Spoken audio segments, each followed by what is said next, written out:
In the private sector, if a CEO or a CFO lost over a fraction of $1 billion to preventative fraud, they wouldn't just be fired, they would be escorted out of the building by security before lunch. But in the world of politics, apparently, $9 billion is just a sensationalized statistic. Today on the Minto Report, we are talking about Minnesota's governor, Tim Walz, and a staggering federal report that claims nearly half of the state's high-risk Medicaid spending, totaling roughly $9 billion, has been swallowed by industrial-scale fraud. If the center is falling apart, why is the man in charge still asking for a promotion? Walz administration responding today to speculation from federal authorities that fraud in Minnesota could total $9 billion or more. They say there is no evidence of that, and if there is, they would like to see it. Fox 9's Rob Olson is live at the state capitol tonight. So, Rob, Governor Walz is under ever-increasing blame for fraud of these Medicaid programs here in the state. Yeah, and he says he does take responsibility for fraud and for fixing the fraud, but again, agreeing that there's been a massive amount here. Imagine the fraud moved from $250 million to $9 billion. Which $18 billion is eye-popping. Joe, could you give us a bare minimum of how much of that $18 billion you suspect will turn out to be fraud? I think a significant portion. First Assistant U.S. Attorney Joe Thompson eventually revealed that he thinks half of that $18 billion spent on those 14 different programs in Minnesota was illegitimate. I don't make these generalizations in a hasty way, so when I say a significant amount, I'm talking in the order of half or more, but we'll see. The staggering number. This week, Assistant U.S. Attorney Joe Thompson dropped a bombshell. He estimated that in 14 high-risk programs, half or more of the $18 billion billed since 2018 is likely fraudulent. We are talking about clerical errors. Here we are talking about what federal prosecutors call fraud tourism. People moving from different states to Minnesota, specifically because these states' oversight was so weak, it became a magnet for criminals. Everyone and their mama seems that they were defrauding Minnesota. They were coming from out of state, and allegedly some who were in state were also double dipping. They were in the Feed the Future fraudulent scheme and also in the autism scheme, allegedly. Walking out of court after pleading guilty today of defrauding autism services, Asha Hassan represented just the beginning. Are you planning to testify against any other defendants? Fraud tourism. Two out-of-state residents who Thompson says came here to commit fraud because of Minnesota's reputation. They came here because they knew and understood that Minnesota was a place where taxpayer money could be taken with little risk and few consequences.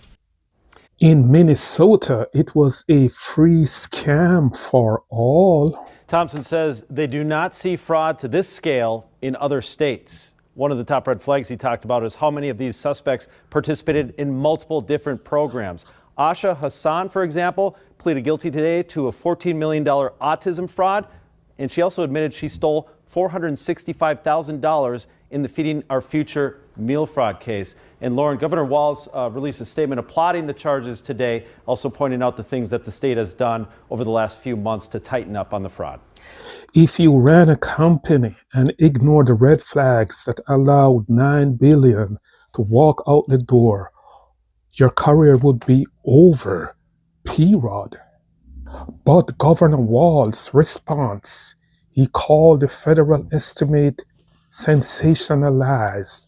His framing is as a political attack rather than a massive failure of his own administration oversight. When the people in charge says it's happened on my watch, then refuse to step aside and face any real consequence, the word accountability loses all meaning. And let us be honest about the demographics. These indictments, federal prosecutions, have noted that a vast majority of those charged in these specific schemes come from the Somali community. This creates a double tragedy. It exploits the very community it claims to serve and puts a target on their back of honest immigrants because the state failed to vet the bad actors. How did these operations become so massive under the nose of the state government? Prosecutors say some of these groups use racial discrimination accusations as a shield to stop state officials from looking too closely. Tim Walz says he wants to make the center hold again, but if the center crumbled on your watch to the tune of $9 billion, why should the voters believe you are the one to fix it? In any other job, you would be gone. In Minnesota, it is just another Tuesday on the campaign trail. So, Rob, Governor Walz is under ever increasing blame for fraud of these Medicaid programs here in the state. Yeah, and he says he does take responsibility for fraud, and dollars is just, again, federally weaponized against the state of Minnesota. That information is being federally weaponized against the Democratic-run state of Minnesota. This is on my watch. I am accountable for this. And more importantly, I am the one that will fix it. It worked. And while they played politics, $9 billion of your money vanished. Tim Walz says he wants to make the center hold again, but if the center crumbled on your watch to the tune of $9 billion, why should the voters believe you're the one to fix it? In any other job, you would be gone. In Minnesota, it is just another Tuesday on the campaign trail. It is time we start holding politicians to the same standard as the people who run our economy.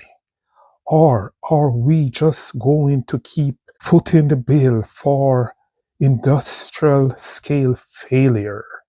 I am Minto, your host, and this is the Minto Report.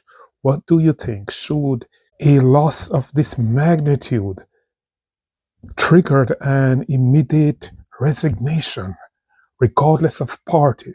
Let me know in the comments below, and don't forget to like, subscribe, and hit the bell. We don't stop until we find the truth.